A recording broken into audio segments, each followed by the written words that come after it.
بالله من الشيطان الرجيم وما خلقت الجن والإنس إلا ليعبدون sibateekanga mu nsi lwa nsonga ndala yonna wabula ensonga eyabateekesa mu nsi kuntegeera nze Allah kunjawula mu bumu bwange.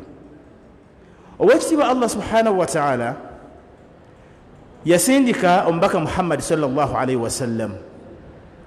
Okusindika Muhammad sallallahu alaihi wasallam yamusindika n'ensonga zino wammanga. Esooka bashiran nga musanyusa atuwa amawulire ag'essanyu bwe munaakola bwe muti abange mujja kufuna kino yawma alqiyama, nga ne mubikulu bye tujja okufuna kwe kuba nti omuntu anaakola omubaka Muhammad sallallahu alaihi wasallam bye yajja nabyo wakufuna jjana. Si ekyo kyokka, alina chansi y'okulaba ku weekitiibwa Allah subhanahu wa ta'ala. Oyo yenna ananywera ku mubaka Muhammad sallallahu alaihi wasallam bye yajja nabyo ajja kutaasibwa akaseera k'ebbaliro. Oyo yenna ananywerera ku ekyo omubaka Muhammad sallallahu alaihi wasallam kye yajja nakyo ajja kutaasibwa siraata mu kaseera k'okugiyitako. Enzito ennyo ate era ey'omutawaana. Yeesiimye ategedde lwaki yateekebwa mu bulamu buno obwensi. Oweekitiibwa Allah subhanahu wa ta'ala ng'anyweza obuzito bw'ekitabo kya Qur'an yatugamba nti dhalika alkitab la raiba fihi, ekitabo kino ekya Qur'an tekiriimu kubuusabuusa kwonna. Buli kigambo kyonna ekibanga kizze min kitabillah nga kifudde mu kitabo kya Allah subhanahu wa ta'ala abange tukitwale nga kizito nnyo. Bw'atugamba okusaala, bw'atugamba okusiiba, bw'atugamba okusaddaaka, bw'atugamba okugondera abazadde, bw'atugamba okumwawula mu butuufu bw'okumwawula, tusaana okutegeera ani aba ayogedde ti Allah tabaraka wa ta'ala. Kubanga olwaleero oli mulamu mu buno obulamu bw'olimu, naye enkya ogenda kuvunaanibwa amaama Allah subhanahu wa ta'ala. Lwaki wayawukana ku ebyo byonna byonna bye nakola ki bye nakulagira. Oweekitiibwa Allah subhanahu wa ta'ala oluvannyuma lw'okunyweza ekitabo kya Qur'ani n'atugamba nti dhalika alkitab la raiba fihi, yatuwa ensonga ya Qur'ani n'atugamba nti hudan lilmuttaqin. Abanga buli alimu okutya Allah subhanahu wa ta'ala, Qur'ani ejja kwongera okukunyweza ku buluŋŋamu bwo, kwegamba okole bulungi nnyo ebyo Allah byayagala. Lwaki? Otambulidde ku kitabo ekitukuvu ekya Qur'ani. So nga ate omubaka Muhammadi sallallahu alaihi wasallam Allah yali amuwaana yatugamba tilakad kaana lakum fi rasulillah uswatun hasana. Abange tulina ekyokulabirako ekizito nga tukijja ku mubaka Muhammadi sallallahu alaihi wasallam. Buli anoonya okukola kyonna kyonna kyakola tokolanga bukozi, wabula osookanga ne weebuuza omubaka Muhammadi sallallahu alaihi wasallam yayogera atya ku nsonga eno. Tulaba hadithi y'omubaka Muhammad sallallahu alaihi wasallam nga ya Abi Huraira yali atuyigiriza empisa mu nsi muno, yatugamba nti haqqul muslim, ebivunaanwa by'omusiraamu, ebivunaanyizibwa by'omusiraamu ala almuslimu ku musiraamu munne 525. Endala negamba birimeka 6 birimeka 6. Yatugamba omubaka sallallahu alaihi wasallam yatugamba nti raddu salam, abange munno waakusanga nga waakusanze n'akugamba nti assalamu alaikum, omumanyi oba tomumanyi, oyanukulanga n'oddamu salaamu gyakoze eki gyakutooledde. Salaamu neebeeranga nzito nnyo, anti omuntu bw'okiddamu nti wa alaika okugitoola kiri sunna, saate okugyanukula abange kiri waajibu. Olibaga nti assalamu alaikum ku saidi ye kiba sunna, saate ogwagiwulidde munnange kiri waajibu kikkakatako buvunaanyizibwa bwe kubanga ogyanukula. Ng'omubaka bwe yagamba, omuntu aba yanukudde salaamu aba taviiriddemu awo, anti omubaka yayigiriza omuntu wagamba nti wa alaikum salaam, munnanga afuna 10. So bwagamba nti wa alaikum salaam wa rahmatullah, amadaala oba empeera afuna 20. Bwagamba nti wa alaikum salaam wa rahmatullahi wa barakatuhu, afuna amadaala 3. Ekitegeeza omuntu aba takoze eki, aba taviiriddemu awo. Buvunaanyizibwa bwange naawe ensonga eyo omusiraamu ogitwale nga nkulu. osanga omuntu ng'alina ensonyi mu kutoola salaamu neerabira emigaso egigirimu oba n'agaana okugiddamu.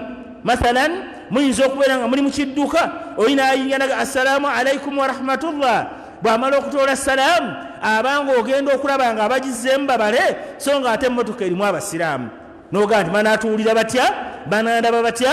Bannange udkhulu fi silmi kaafa, mugwere mu busiraamu. bwe wasiramuka wasiima eddiini busiraamu nga Allah watugamba nti waraditu lakum lislam diina, nabasiimira enzikiriza ey'obusiraamu abange nga yenzikiriza gye musaana okugoberera abange tuli basiraamu. Ensonga yonna etambulanga etambulira mu busiraamu tekwasanga nsonyi mulundi nagumu, wabula oteekanga buteesi mu nkola ebyo Allah subhanahu wa ta'ala byabalagidde. Tugambe salaamu kyabbeyi, tolaba omuntu agenda okukyalira munne. Era omubaka sallallahu alaihi wasallam nga amaze okutuyigiriza ensonga eyo Allah n'agikakasa temuyingiranga mu mayumba agatali mayumba gammwe, okujjako emutuuka ku mulyango awo kyokola okola ki? Fasallimu ala ahliha, bwe musanze mubatoolere salaamu, toyingira buyingizi. Olw'obuzito bw'ekigambo ekiyitibwa salaamu munnanga omubaka akikakasa ng'owekitibwa Allah subhanahu wa ta'ala ku ye kwakijja, omuntu agenda eri munne amutoolera salaamu. Oba ensonga etegerekese. Ensonga ey'okubiri, bw'omala okuba nti ekya salaamu okitegedde, raddu salaamu ddeemu salaamu. Ensonga eddako ey'okubiri, omubaka sallallahu alaihi wasallam atuyigiriza nga atugamba nti omuntu yenna yenna bw'abanga akuyise alina omukolo gwe, alina kyaliko, ofuna bulungi, abange mugobererenga, ogezangako nga bw'osobola okulaba nti akuyise oyanukula okukola ki? Okuyita kwaba akoze eki? Eyo nsonga yakubiri. Ensonga eyokusatu, omubaka sallallahu alaihi wasallam yayogera mu hadithi eyo yatugamba nti ittiba'ul janaiz, omuntu oteekwa okugoberera munno nga afudde. Nibagamba nti kamaadi afudde, abange genda oziike. Ate weewala ensonga ezijja okukulemesa. Oyo ayinza okugenda okuziika n'ayonoona empeera ye ng'agamba nti kinaalabika kitya nga gundi kyandabye. Era ogenda okulaba bw'atuuka wagenze anoonya sura gyali, anoonya ahmada gyali asobole okumulaba atuuse ensonga ye. N'olwekyo buvunaanyizibwa bwaffe abanga ogenda okukola ki? Okwolekera ki? Ensonga eyokuna iyadatul marid, abanga tulambulenga ku bannaffe nga balwadde. Ensonga eyokuna tulambule ku bannaffe nga bakoze eki?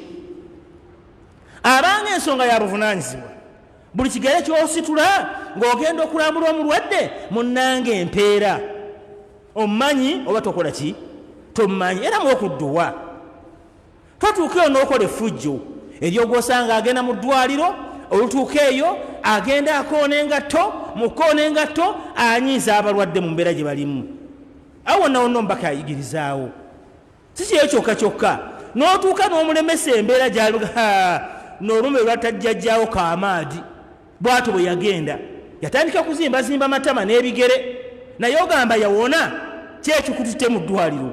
Wandibadde osigala ewakaawo n'otagamba nti ngenze kulambula ki? Kulambula mulwadde, omulwadde wani mwesonyiye, n'otagenda kumulambula.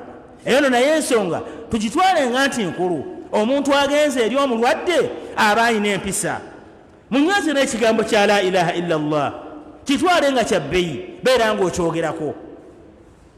Omuntu abanga ayasimudde, nabiyuna Muhammad sallallahu alaihi wasallam hadithi eyo eri muttafaqun alaihi atugamba nti omuntu asimula kikyolina okuddamu damu ekigambo ekigamba nti yarhamukallah, baga nti alhamdulillah, tomuleka bulesi n'osirika. Omulala agenda n'asimula n'agamba nti excuse, sima tuli wamu, omusiraamu si lwakola, kubanga omubaka yakola ki? Yamuyigiriza era yamusomesa.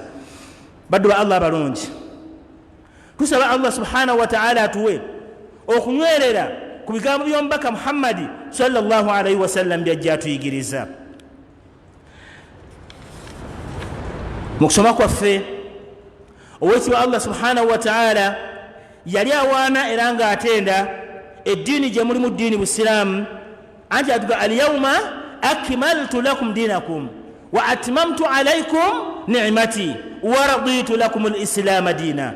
Abanga kye mulimu ekyo nze Allah nze nasooka okukibasiimira, eyatusiimira eddiini busiraamu abanga yali Allah subhanahu wa ta'ala. Tubeere basanyufu n'eddiini y'obusiraamu. Al-yawma akmaltu lakum diinakum wa atmamtu alaykum ni'mati.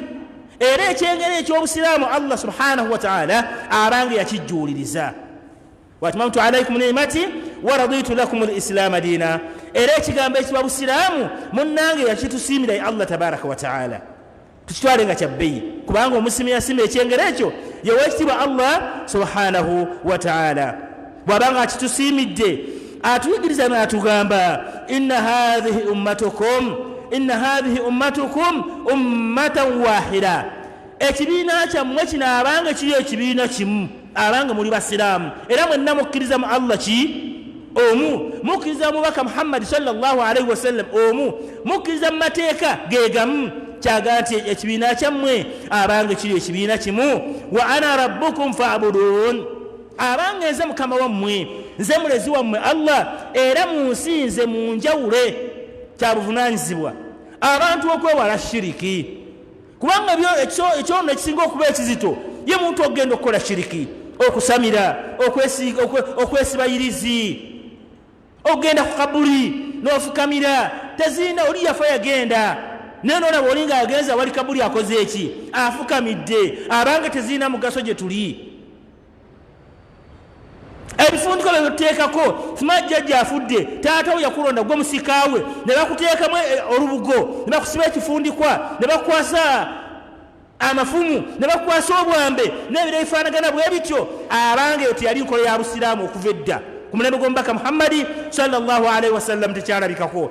Nannyini tutuusaako obusiraamu wabula yatuwa ebyokukola omuntu ng'afudde era n'omuntu ng'akyali mu bulamu buno obwensi by'alina okukola byebiruwa. Twewale shiriki. Jagamba Allah nti inna hadhihi ummatukum ummatan wahida wa ana rabbukum, nze mukama wammwe, nze mulesi wammwe. Ekikye mulina okukola fa'budun, kale munsinze munjawule. Eyo no suratul anbiya aya 92. No lana tariq alladhi nasiru alayhi. Allah subhanahu wa ta'ala yenanyi tuteekera ekkubo lino lye tuliko tulina okutambulirako. Wal manhaj alladhi ننتهجه بما أنزل من كتابه وما بينه رسوله محمد صلى الله عليه وسلم. إرانك كولينو يتونا كتامليرako nga tutambulira kwebyo Allah byassa mu Qur'ani eyekitiibwa mu kitabo kye n'omubaka Muhammad sallallahu alaihi wasallam byannyonnyola. Okusinziira ku nsonga eyo owekitiibwa Allah omubaka Muhammad sallallahu alaihi wasallam atulabula ku mbeera ezijja okubeerawo gye tuli tuzeegendereze. Atugambye Allahu akbar fa innahu man ya'ish minkum, anawangaala mummwe abantu mujja kubeera mu nsi emyaka n'emyaka, naye mugwanaawa n'atambulako mu myaka gye agamba nti fasayara ikhtilafan kathira. Omuntu yenna anawangaala minkum ba'di oluvannyuma lwange Muhammad sallallahu alaihi wasallam fasayara ikhtilafan kathira, ajja kulaba enjawukana nyingi. Ekyo mbaka yakola ki? Yakiranga. Si mwaka guno gwe tulimu, si myaka 10, si myaka 100, ngombaka ekyakoze eki akiranze.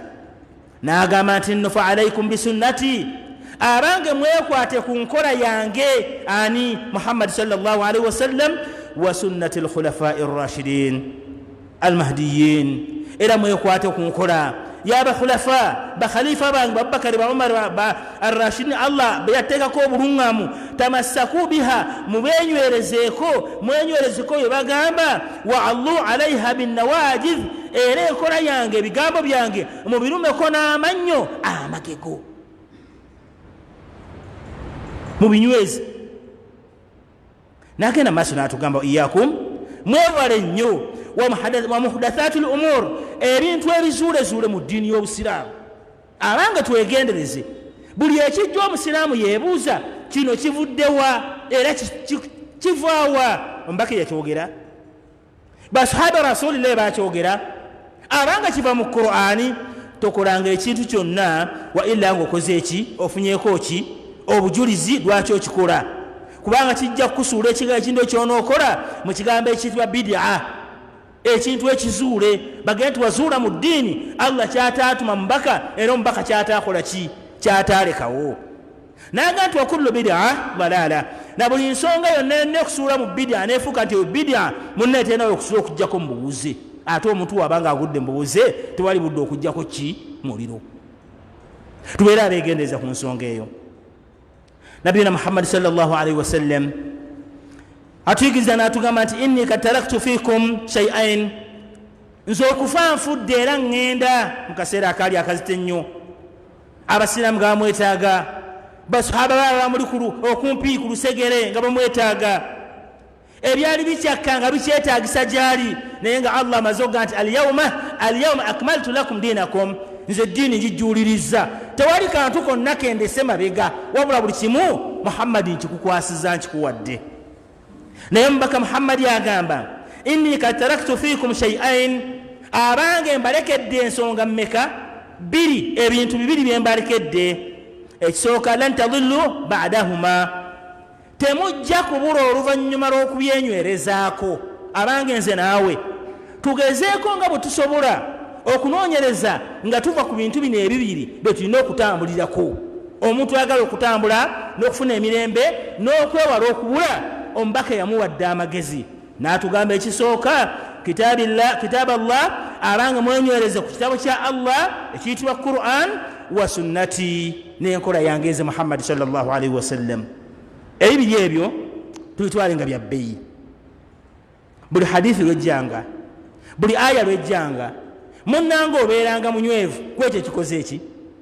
kya bbeeyi era ku nsonga eyo aga nti hatha huwa almanhaj eryo ekkubo ery'ebintu ebiri kitaabu llah sunnatu rasulillah nkozi n'atugattiyako ittibai salafu li umma okwenyereza ku basajja abaatusookawo ku ddiini y'obusiraamu abaginywererako ne batambula nga bakolera ku ebyo omubaka sallallahu alaihi wasallam bye bagamba kyaba Allah tugamba nti wassaabiquuna alawwaluun min almuhaajiriina wal ansaar والذين اتبعوهم بإحسان رضي الله عنهم ورضوا عنه وأعد لهم جنات تجري من تحتها الأنهار خالدين فيها أبدا ذلك الفوز العظيم أراد سوكو كم نبقون بك محمد صلى الله عليه وسلم أباسم كوكفما كوغيني مدينة أبتاسا نابا بغويرا مكورو برونجي Allah yabasaako okusiima kwe yabasiima kubanga bakola omulimu gwali munene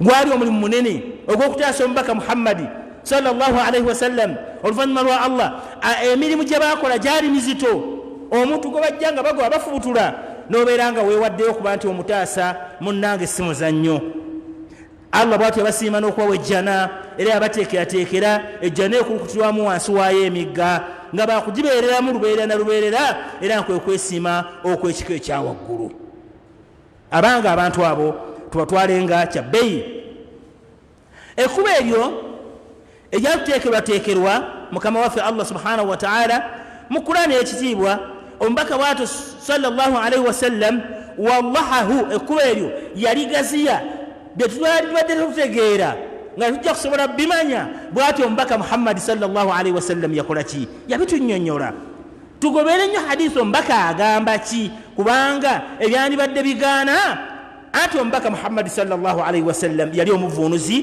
ku nsonga ezikwatagana ku nsonga ezo era ku nsonga ezikwatagana bwe zityo kyova olaba nti nno basahaba rasulillah batambulirako nabbi byannyonnyola na bonna abagenda okujja oluvannyuma lwabo bonna lyekkubo lye balina okukwata oba lyekkubo litulina okukola ki okukwata baddu ba Allah balungi tugobeere enkola omubaka gyatuwadde era osiba Allah subhanahu wa ta'ala gyatulagiridde okoobola abantu okudda eri obulungi buvunaanyizibwa bwange naawe abange buvunaanyizibwa bwange naawe okumanya buvunaanyizibwa Allah subhanahu wa ta'ala mu surat al-Imran aya 14 atuyigiriza n'atugamba waltakum minkum umma yad'una ila alkhayri wa ya'muruna bil ma'ruf wa yanhauna 'anil munkar wa ulaika humul muflihun. Abanga abanoonya falaha, okutaasibwa, okulokolwa, okuyambwa maaso g'owekitiibwa Allah subhanahu wa ta'ala nga batuuse gyali abawadde ekyokukola. N'atugamba waltakum minkum umma, abanga mummwe muveemu abantu, mukwate Qur'ani mutuule wali mugisome, mugiyige, hadithi muziyige, bwe mumala yad'una ila alkhayri, mukole omulimu ogw'okuyita abantu okubalagirira okukola empisa ennungi. Abange tufeeyo nga tusobola, abannaffe tubalage empisa ennungi, ti osaana oyise bwoti, osaana okole bwoti. Abange enkola eyo yali enkola y'omubaka Muhammadi sallallahu alaihi wasallam, kukowoola abantu kudda eri busiraamu.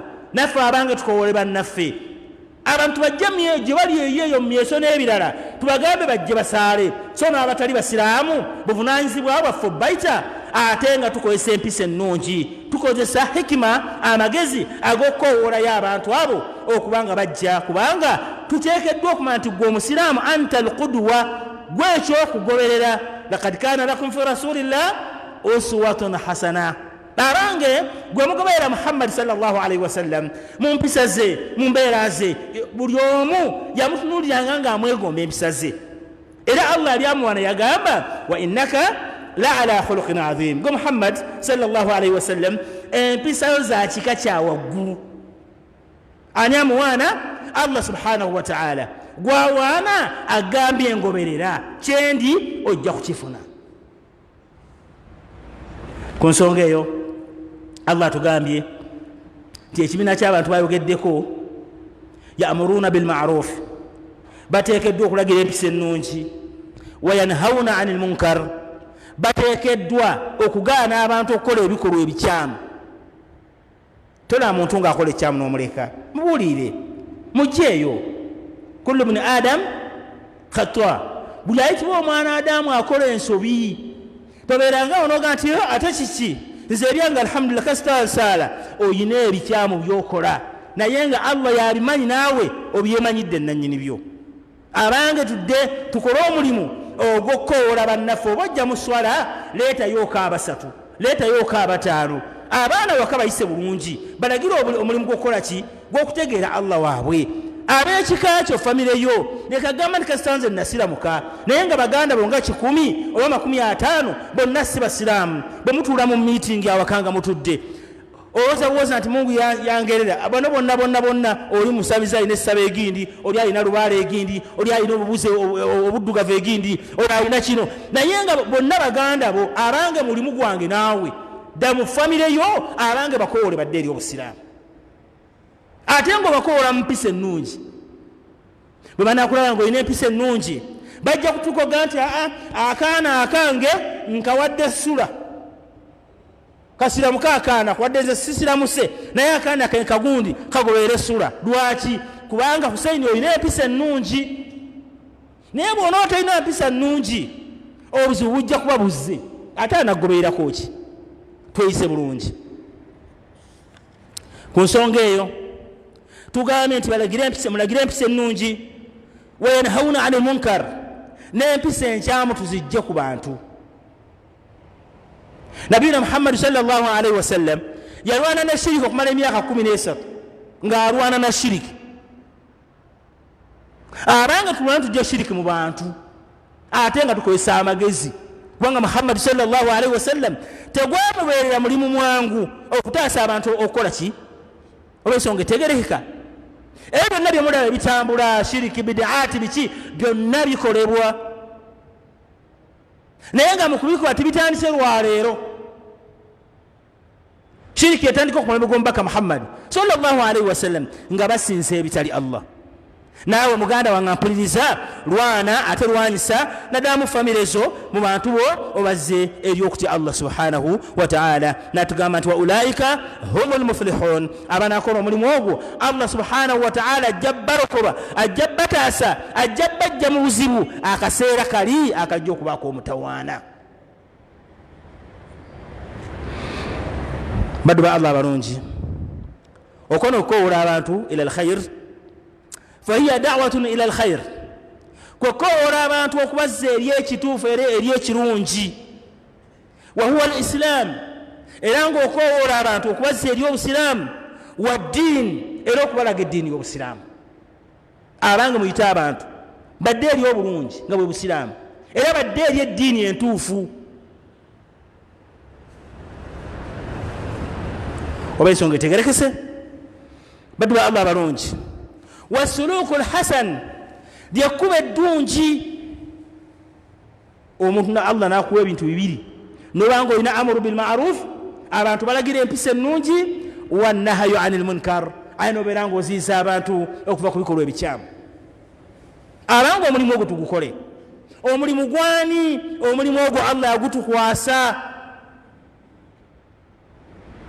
bw'omala okuyiga kyoyize kyegendereze tulaka wali omuwalimu wo kimusomeremu akakase ku kigambo kyogenda okutambuza kubanga daawa ekolebwa ala basira ng'omuntu agikolera kukumanya buli lwokola ekintu wa anta ala aljahal ng'oli ku butamanya ate ojja kubuza bubuza oba ensonga etegerekise genda wetegereza ensonga ogenda kugogenda okukowoolako nga kyogenda okukolako daawa ekikola ki okimanyira okitegeera wa hatha manhaji daawa eryo kkubo ly'omuntu akowoola bw'alina okukola bannanyini mulimu guno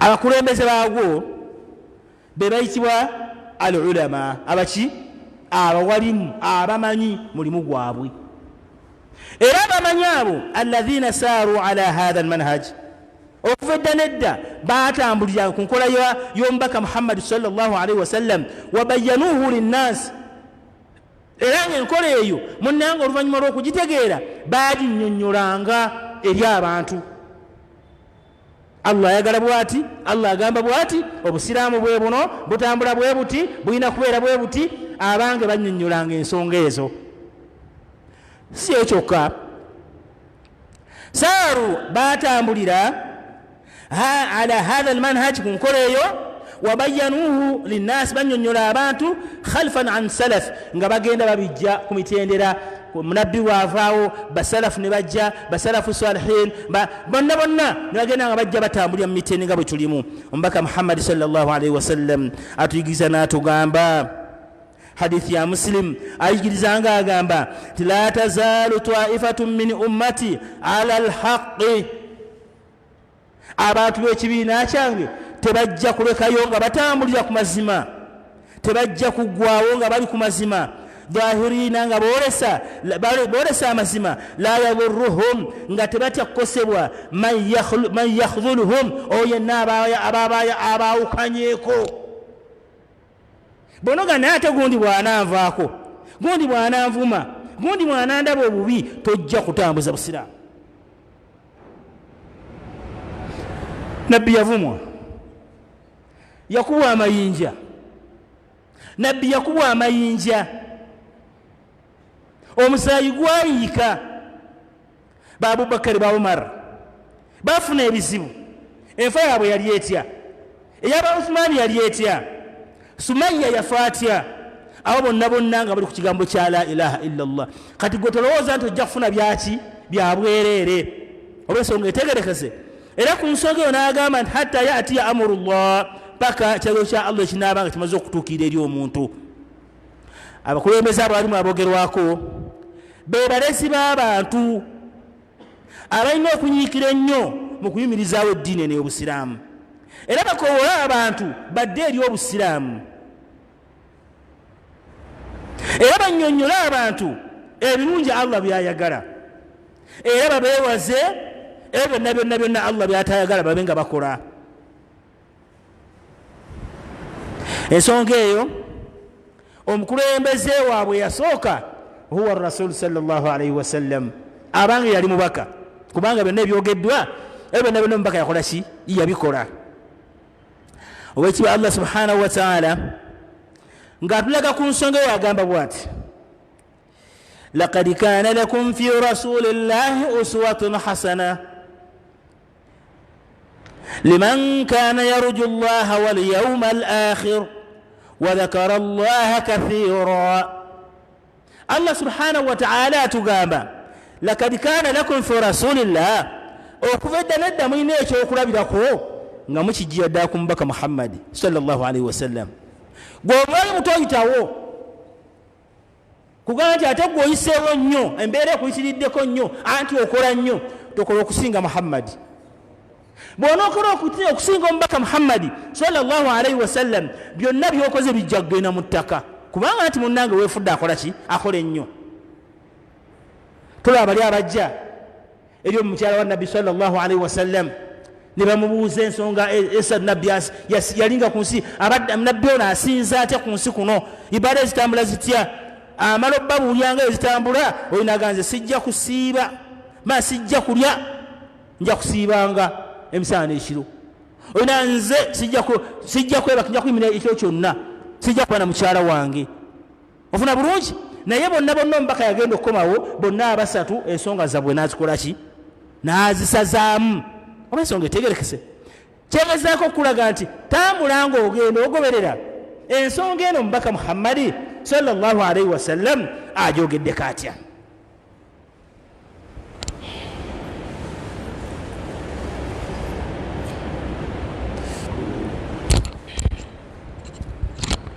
Tugeze mu maaso. Omuntu yenna Surat al-Ahzab aya 21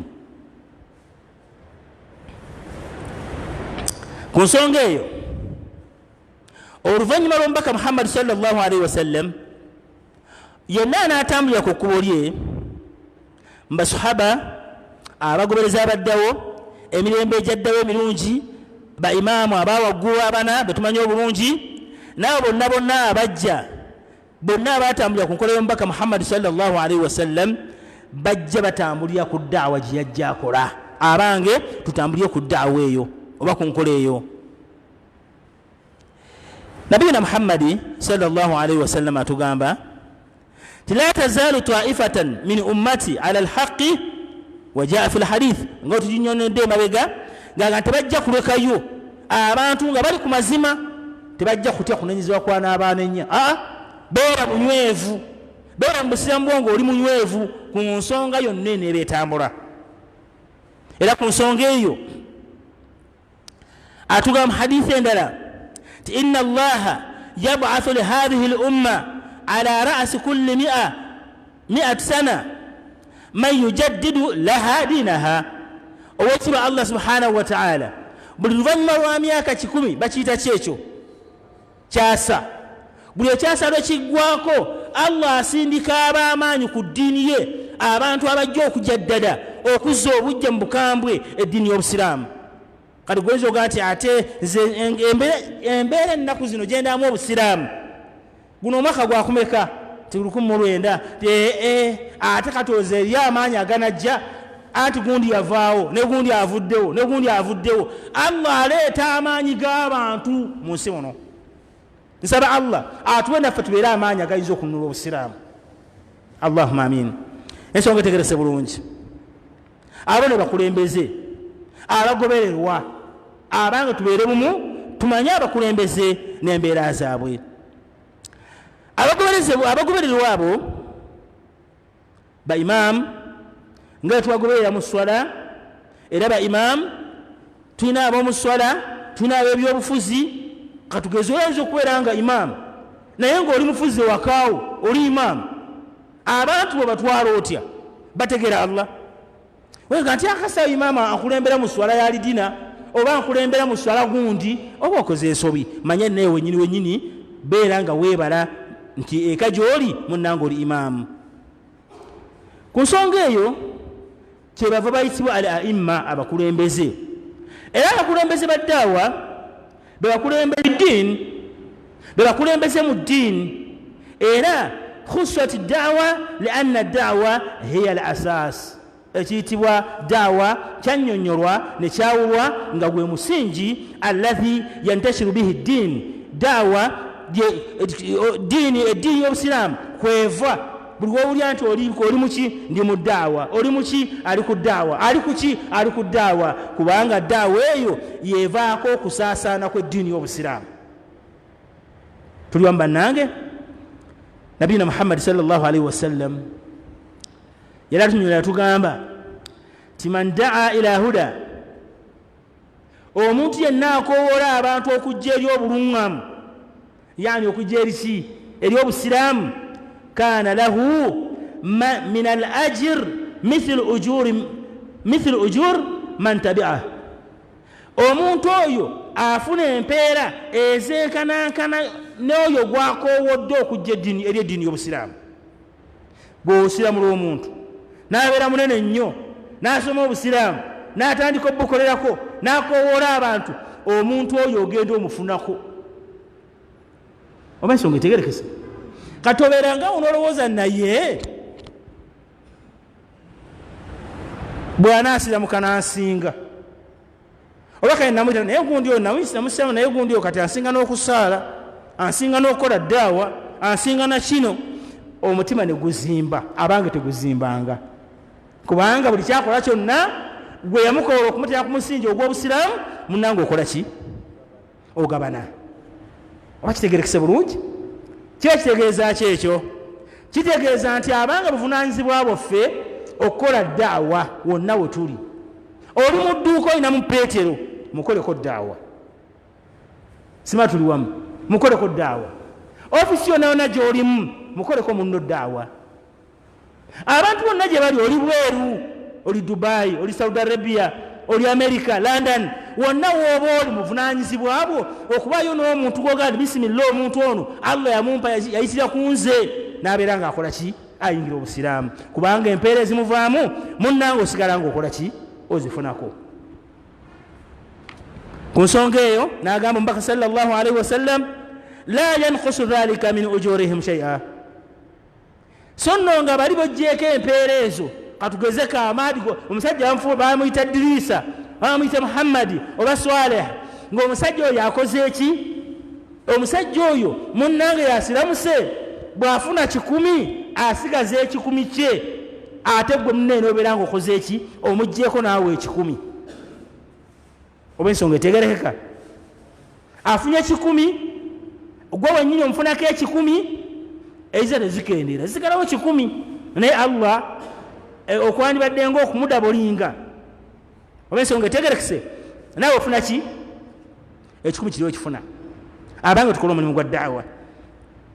n'agenda mu maaso omubaka sallallahu alaihi wasallam n'atugamba waman daa ila dhalala so gwe woolagirira abantu empisa envundu empisa embi kuba matatu tomanyi bamukuba jangu kuyigirize kati kaseenu ddayi sima bwegwa ku mutima ate mutima neesala neegwa simanya kwani awo oba wangudde n'oyita omuntu ku bikyamu n'ojja omusomesa riba engeri gy'atambulamu okyegedde bulungi gwomanyi nti eyo n'abasomesa bute bakwana oli naye nga mulimu nze tannema ate abaani oyo yannema byonna byokola ebyo manya nti tojja kufiiramu awo kubanga agambye nti kana alaihi min al ithmi mithlu athami man tabi'a oli gwoyise byakoze byonna obigabanako ate ebikyamu bwobanga oli afunye ebikyamu byenkanankana 10 nga gonna amazambi ga muliro gakumwokya gonna gano gakyuka nayo n'oyunga 10 nekikugadde kikwegattako. N'olwekyo Hussein bwobanga okola ddaawa eri omuntu muyite eri obulungi awali obukyamu tomuyitirawo. Tugende kullu bni Adam khata buli muntu akola ensobi kati gwobanga ogudde mu nsobi gy'okoze ate onyumize munno nga wakoze ensobi naye agyegomba agikole tolaba nti ojja kuba oleesa obuzibu. N'olwekyo weera omuntu eyegendereza mu mbeera efaana bwekyo. Ku nsonga ebaddu ba Allah balungi agamba la yanqusu dhalik min athamihim shay'a tolina kyoyinza kukendezebwako era ebikyamu oli byafunye naawe ojja kusigala ngaokola ki ngaobifuna. twewale embeera efaanana bwetyo. fadawa ila lhuda hiya sabil wa hiya almanhaji sahih. munange okukowoola abantu okudda eri obuluŋŋamu akugamba nti hiya sabil lyekkuba ettuufu wa hiya almanhaji sahih yenkola ennuŋŋamu. owekitiibwa Allah subhanahu wa ta'ala gyayagaliza nze naawe abange tuwenga tukowoola abantu okudda eri obulungi, kubanga oba omukowodde ebirungi byabakoze munange ogabanako. era senga omukowoola ng'omukowoolera ku bikyamu tolowooza nti ojja kuwona, wabula manya nti ebikyamu byafunye naawe ogenda bikola ki kubifuna. tukola omulimu gwa daawa tuyite abantu badde eri obusiraamu nga lyekkubo erisinga okuba eddungi.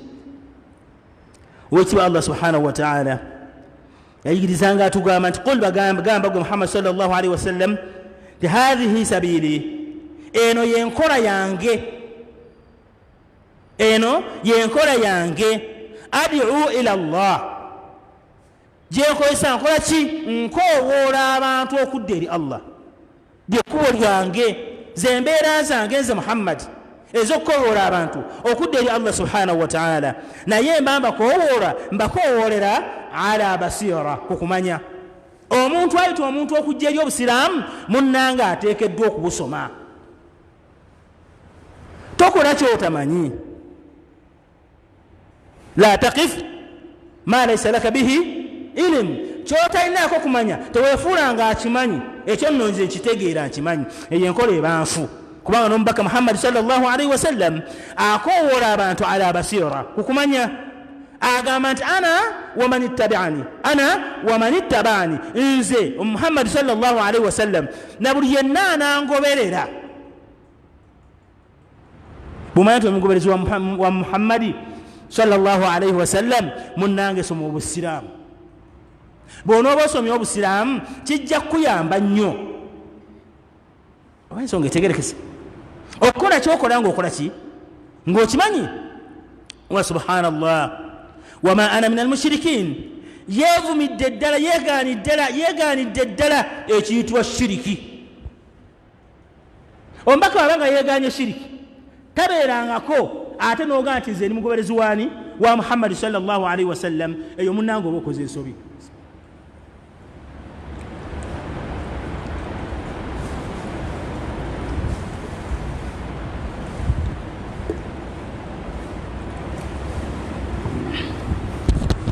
ensonga etegerese bulungi.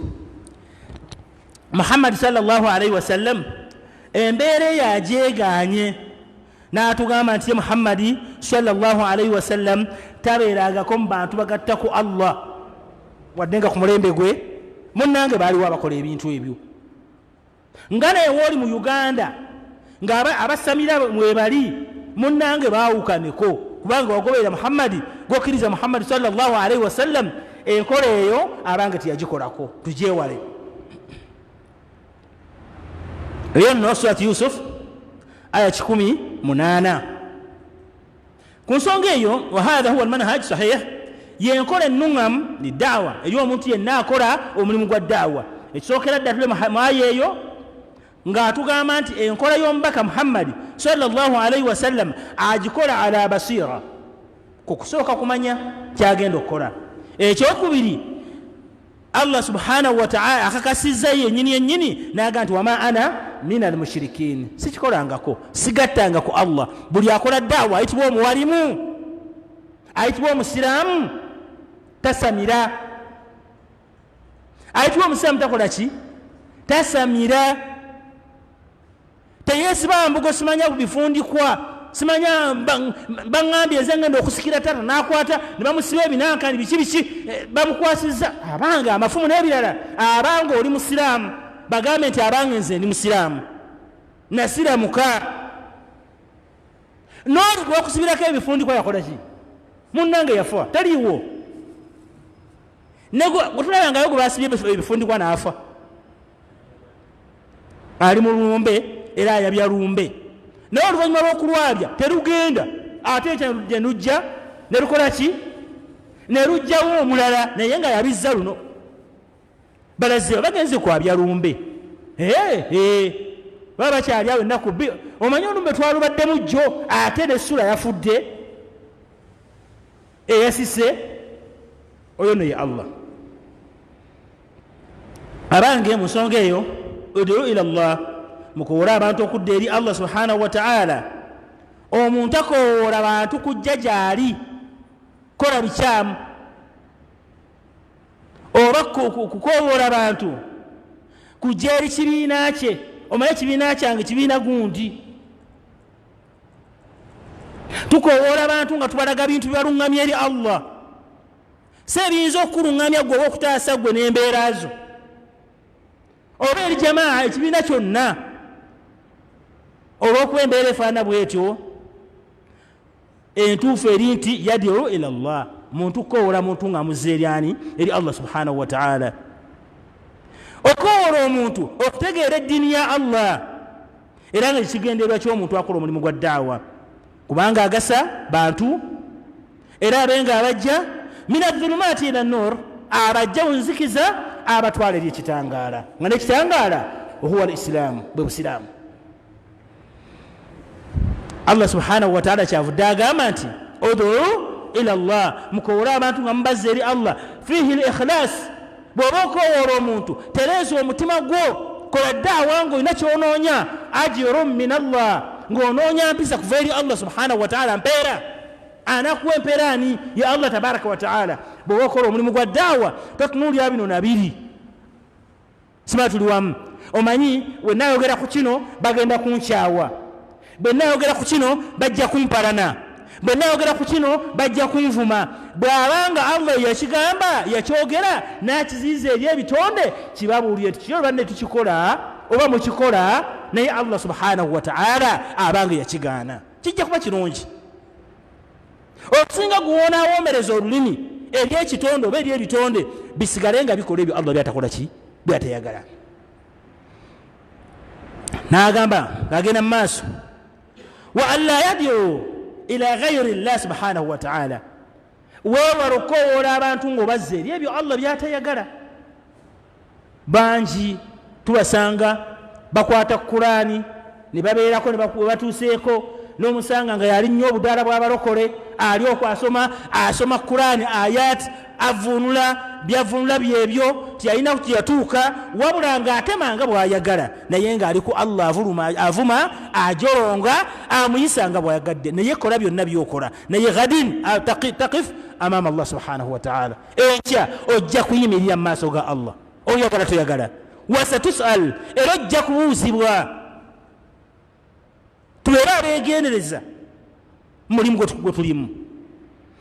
Ku nsonga eyo, ala basira ala ilim, tubayita abantu naye nga tukozesa kumanya. Yensonga lwaki Masjidi Aldina yasalawo okubateekerawo abawalimu yaumiya buli lunaku. Ne tugamba olunaku lwa Mande Sheikh Salim Bosa ajja kubanga asomesa abantu.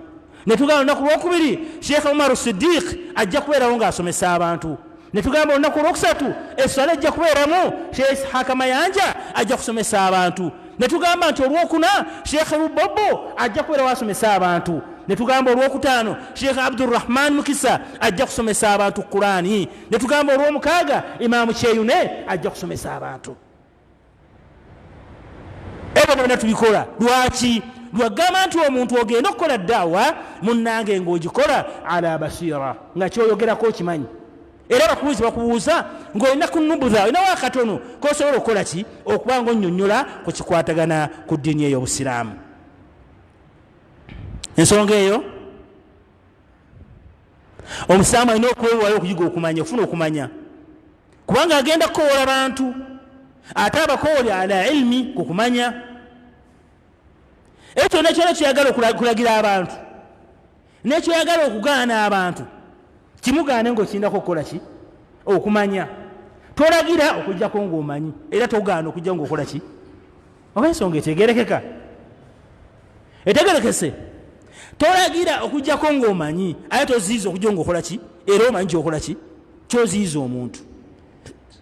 Gumbeera faana bwetyo kyetaagisa okunoonya ebifo ebirimu okumanya n'okunoonya amanyi bennyini ku kyoyagala okuba nti okola kyofuna. Ekyo nno kijja kukuyamba okufuna kyoyina okuba nti otambulirako. Baddu ba Allah abalungi, tugambye aya ebadde eggwayo age nti wama ana min almushirikin. Baraatu okwo nno kwawukanira ddala, kwesambira ddala, tewali kubuusabuusa. fi lmumin kwoyo ayitibwa omukkiriza an yatabarraa min ashiriki wa ahlihi, okubanga yeewala shiriki ne bannannyini ye, abanga abasamize mbeewale, mwebale lubaale amayembe n'ebirala mubyewale, si byammwe abasiraamu. Agabirira ya Allah, tobeeranga onoga nti sifunye olwaleero ekiŋŋaanya okufuna nagenze lwakusatu, nasanze mukyala, nebyefaanagana bwe bityo. Abanga mumanye nti agabirira ya Allah. Almuhyi huwa Allah, atuwa obulamu okuba nti oli mulamu si mulala, ya Allah. Atatta ya Allah. Bw'otafiiranga muntu n'olowooza nti kitonde kinno senga wakola bino na bino, munnanga omwana tiyandifudde, abange asalawo okutwala ekitonde kye yewekitibwa Allah subhanahu wa ta'ala. Twewale shiriki n'ebikifaanana. Wekitibwa Allah subhanahu wa ta'ala atugamba mu surati Bakara aya 256, faman yakfuru bitaghut ويؤمن بالله فقد استمسك بالعروة الوثقى لا انفصام لها والله سميع عليم.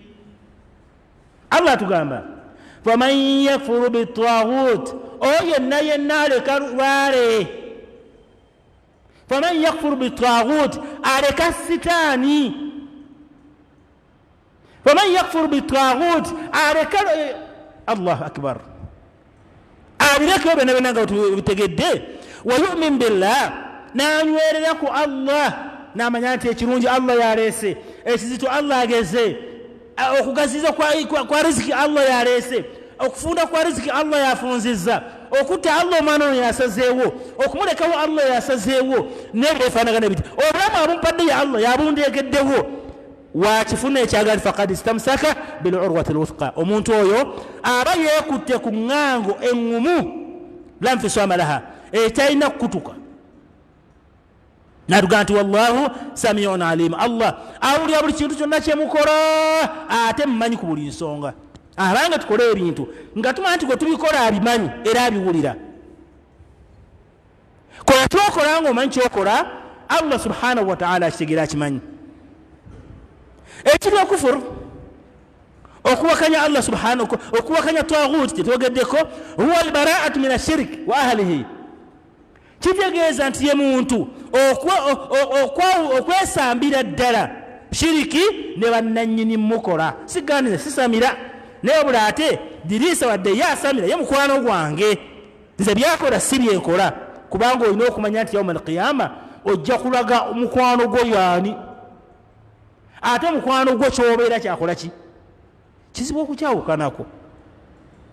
Ate nga ab'emikwano yawma alqiyama bagenda kubeera baki balabe na balabe illa almuttaqin, okujjako abaali mu bulamu bwensi nga bati Allah subhanahu wa ta'ala. Funa omukwano gw'okutya Allah.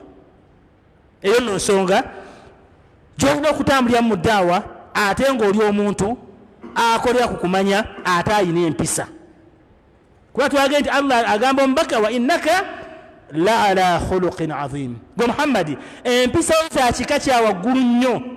Abanga Muhammadi yali musajja wa mpisa, abba okutuuka okumuwaana kitegeeza nti embeera gye yalimu yeeyo. Ani awaana? Allah awaana ekitonde, naye yawaana omubaka Muhammadi sallallahu alaihi wasallam. Ku nsonga eyo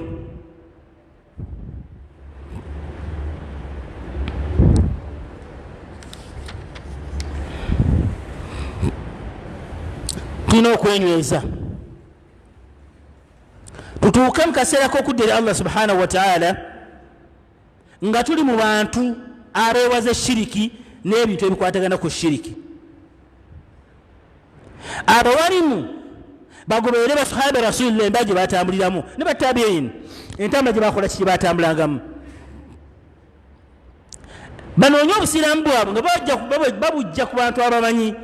Tulinayo Ibn Taymiya, Imam al-Qayyim, baganda babo n'abasigadde embeera gye baalimu nga bakola batambuza ekintu kya tawhidi nga bayita abantu abalaga okwawula Allah subhanahu wa ta'ala bakikola.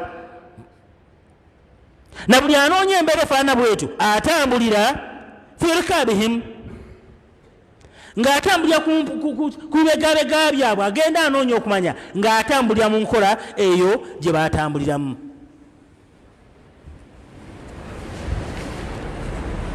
Embeera efaanana bwetyo